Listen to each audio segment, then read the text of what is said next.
For several years I've been very interested in Zimbabwe, because Robert Mugabe is pretty much the only African leader trying to totally dislodge white power in Africa. A little history lesson on Zimbabwe.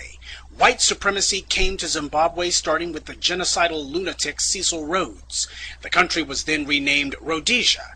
As usual, white power attempting to erase a people by trying to rename them, since names link us to a specific time, place, and culture. About the only thing that remains of Cecil Rhodes today is the so-called Rhodes Scholarship. Many presidents and so-called white liberals have gotten it and are proud of it. The Zimbabwean people did to Cecil Rhodes what all Africans do. They fought him until they won. But, as so often happened, after the Europeans lost power, they may have lost the war, but they won the peace. In Uganda, the British installed Idi Amin to be their puppet and protect their interest, which he did, until he eventually became more willful than they were willing to allow.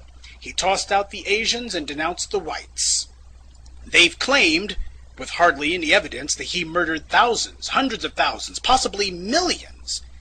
Of course, not a single word of this is true, but it's been repeated so often that people have bought into it. In Kenya, the Brits had no problem letting their hand-picked puppet, Daniel Moi, run things for over 20 years, and when the people eventually barred him from running again, he passed the torch, or rather the knife, to yet another white stooge, Mwai Kibaki. I don't think I have to tell you that South Africa's first black president was himself hand-picked by the very whites whom his so-called Truth Commission has arbitrarily decided to exempt from any and all prosecutions. Anyway, Robert Mugabe was a good little white boy for a while, doing as he was told, securing and protecting white interests. He killed anyone who threatened his rule, and the Brits had no problem with it. After all, he didn't touch the land they had stolen, nor was he interfering with their stealing Zimbabwe's minerals. They loved Mugabe back then. Ah, but they're singing a different song now. To hear the good white folks tell the story today, they sound like the police chief in the movie Casablanca, simply shocked to learn that Mugabe had committed ghastly acts of violence against people back when they were giving him praise and adulation. The knighthood. Foreign Secretary, do you believe he should be stripped of his knighthood? Well, I was horrified to find out that Robert Mugabe had a knighthood. You didn't know? I didn't know that he was Sir Robert Mugabe. You became Foreign Secretary without knowing that? Just on the knighthood, Douglas heard you were Foreign Secretary when he was given the knighthood, I think. I think not. You were in the government when he was given the knighthood. 94? What were you in 94? I was Foreign Secretary. That was when he was given his knighthood. But not by the. Well, I must plead total amnesia, not by me, and not, I think, by the British government. But I'm. Who else can give him a knighthood except the British government? I simply do not know the answer to that. But what I was going to raise was that he was known when he got that knighthood, whoever gave it to him, the British government or I can't think of any other government that could give it to him. It was known already by then that he had massacred 20,000 people in Matabeleland with North Korean trained armies in the 80s. Why was he ever given a knighthood? He hosted a Commonwealth conference, and conceivably it might have been in recognition of that. The Queen went there.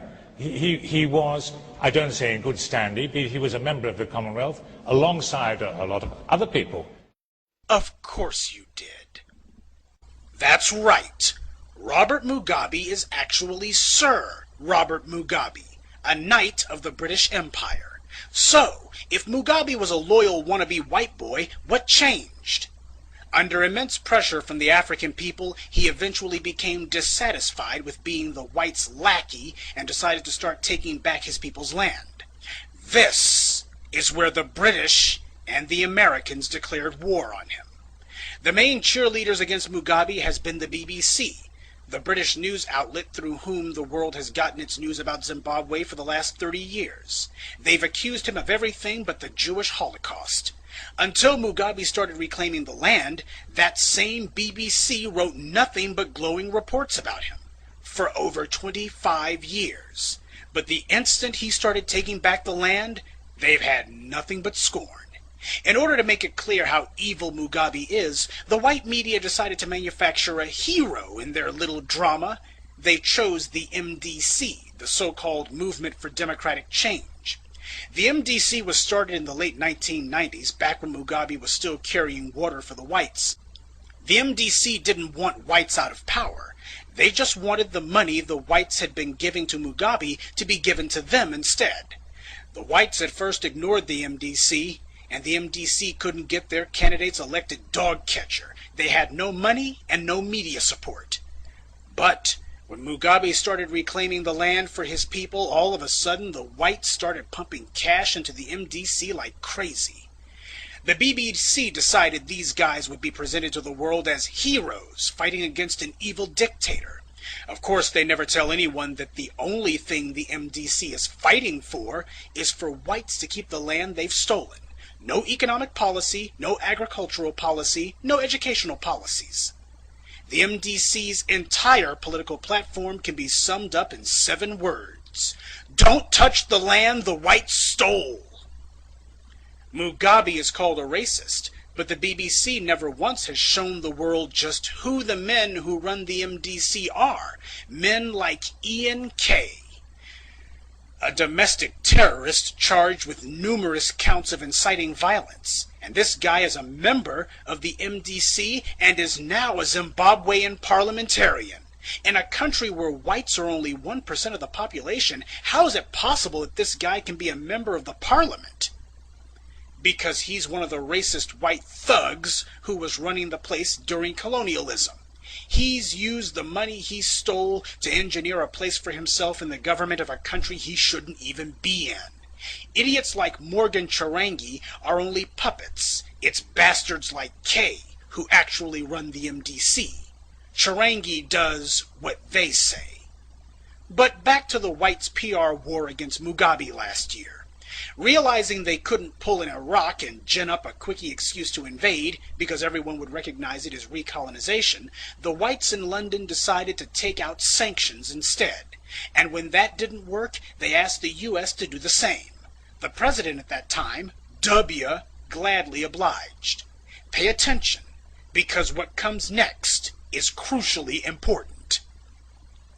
The US's very first move was to freeze credit against Zimbabwe.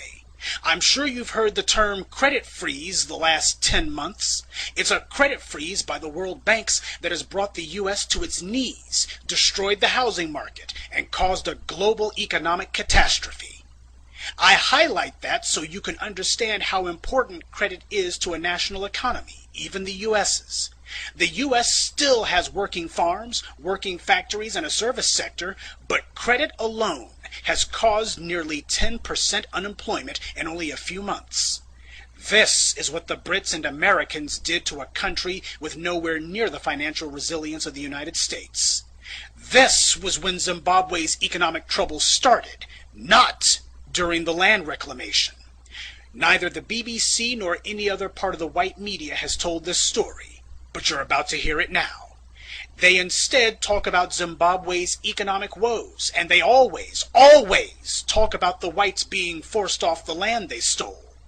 Check it out for yourself. Whenever Zimbabwe is mentioned, without exception, the article or news broadcast will talk about supersonic inflation and then immediately talk about the poor downtrodden whites who the mean old Mugabe is pushing off the land. This is done in order to create a false association in your mind between Zimbabwe's economic problems and whites being evicted from the land they stole, even though Zimbabwe's problems are not at all related to the land reclamation program, rather the freezing of credit, financial assistance, and assets carried out by the U.S. on the behalf of Britain. They also keep talking about the farms, like the whites are just Farmer Joe working to feed the Africans. Let's get one thing straight.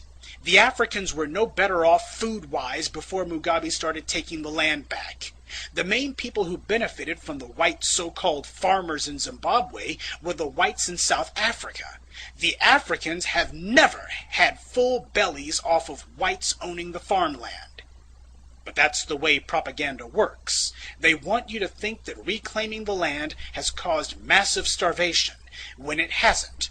The sanctions have hurt Zimbabwe, not land reclamation. And the BBC is not a neutral observer in all this. They are a zealous advocate for the whites. As far as the BBC is concerned, hey, we stole that land fair and square. Now, how is it that they can get away with these lies? Because we, as black people, do not ask about it. This is why the white media will do interviews with the bootlicks in the MDC, but nobody thinks it strange that not one member of Mugabe's government has been interviewed. In fact, W took out sanctions against Mugabe more strident than anything he ever did against Iran or Iraq. Neither Mugabe nor any member of his government or anyone seeking to advocate on their behalf financially can enter the U.S. Think about that. Ahmadinejad went to Columbia University and gave a lecture, even though he took Americans hostage in the 1970s. Say, isn't he supposed to be on the no-fly list?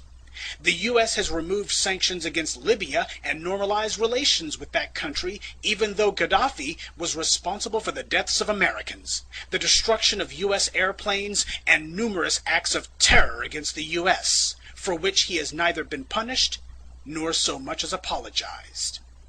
But Robert Mugabe, who has not committed an act of terror against the U.S., not supported anyone who has not even spoken in defense of anyone who has committed terror against the U.S., has sanctions put on him. So why is he on a terror watch list? Why can't he enter the United States? When Mugabe won the last election, the whites realized he was going to finally go ahead and toss them all out. That's why we saw the fake outrage from them last year. They tried to go to the African Union, figuring that because they had created the African Union and had most of its members on strings, that it would be a simple matter to get the poor Africans to denounce Mugabe. And after that, they would get the Africans to authorize the Brits to send in the Marines. Of course, it didn't happen that way. The AU rejected what was an obvious attempt at recolonization. So, the whites went running to the UN instead, figuring they would get their way there. But Mugabe had already shored up his political support on the UN through the alliances he built with China, who, as a permanent member of the UN Security Council, has veto power. And Russia also joined China in vetoing the Brits' plan to move forward with military action against Mugabe. The whites howled and screamed about it. How corrupt the UN is, because one vote is all it takes to derail the whites' well-laid plans. But those same whites have no problem when the US is the only Security Council member to vote against condemning Israel for its violence against the Palestinians, or when the US votes against a resolution condemning racism. Zimbabwe is a small, poor, weak country. But even so, Mugabe has outfought and outthought the Euro clowns every step of the way. It just goes to show, anyone who says you can't beat the whites at their own game never tried. This is why the white media can't get enough of hating the man. To them, he's like O.J. Simpson times a million. Every day they see him, they have to look at a black man who has shown the world that whites can be kicked around, punched around, beat around, thrown off the land they stole, forced to give back the money they robbed the world of, and that if the non-white world bands together, even the U.S. can't do a damn thing about it. It is the single most dangerous example of defiance toward white power that the modern world has ever seen. But most blacks don't even know that it happened. What happened to Africa under white rule was the same thing you see today, a relentless PR war to convince the world the Africans were primitive savages and they'd be better off with whites in charge. They can't force the issue, so they need to use the last bastion of white power, the media, to fool people into coming to that conclusion on their own. This is why they cannot allow Mugabe's people into the country, why no reporters will talk to him, and why they must demonize him day and night. Mugabe represents the greatest threat to white power the world has ever seen in the modern age. He's no Nelson Mandela, no stooge. He's a man, a black man, standing on his own 2 feet. No, I don't forgive the thousands of lives Mugabe took, but as it stands, he is fighting for the right thing now. I wouldn't build him any monuments, nor would I praise him. But it's not Mugabe I care about. It's Africa. So I support what he's doing. Because it's way past time somebody had the guts to. This is why President Obama extended, yes, you heard me right, extended the sanctions W took out against Zimbabwe. That's right. Obama is carrying out the whites' orders. And he has no problem letting Zimbabwe's government leaders into the country just so long as they're leaders that the whites approve of. If the whites were really so concerned about electoral fraud and election-related violence in Africa, why haven't they said a word about Kenya? Because at the same time we saw whites working themselves into a lather because some white troublemakers said their votes didn't get counted, in Nairobi, the British-backed dictator was busy killing over 1,000 of his fellow Kenyans and displacing tens of thousands more. Just so you know, even the most outrageous death tolls Mugabe has been accused of in 2008 only came to 130 at most. And that's from the opposition party, who I'm sure had no incentive to lie. All the world press talked about the real massacre going on in Kenya, the real barbarity taking place by the British hand-picked stooge in Nairobi. But for some reason the BBC didn't hear a word about it. The British government didn't go to the African Union and demand that their hand-picked puppet Kibaki be denounced, and they sure as hell didn't go to the UN either. 2 disputed elections, claims of governmental violence in both cases, but one saw the death toll reach astronomical heights, while in the other case the casualties were negligible. Yet who did the whites choose to go after? See, it's never been about land or human rights. Since when have the Euroclowns ever cared about that anyway? It's always been about supporting and maintaining white power. Mugabe has shown the world that even the poorest of nations can overthrow white control if they have leaders committed to it. Every African on the planet needs to be watching this one. Mugabe, regardless of his faults, is showing us the way. And for that, we should support him.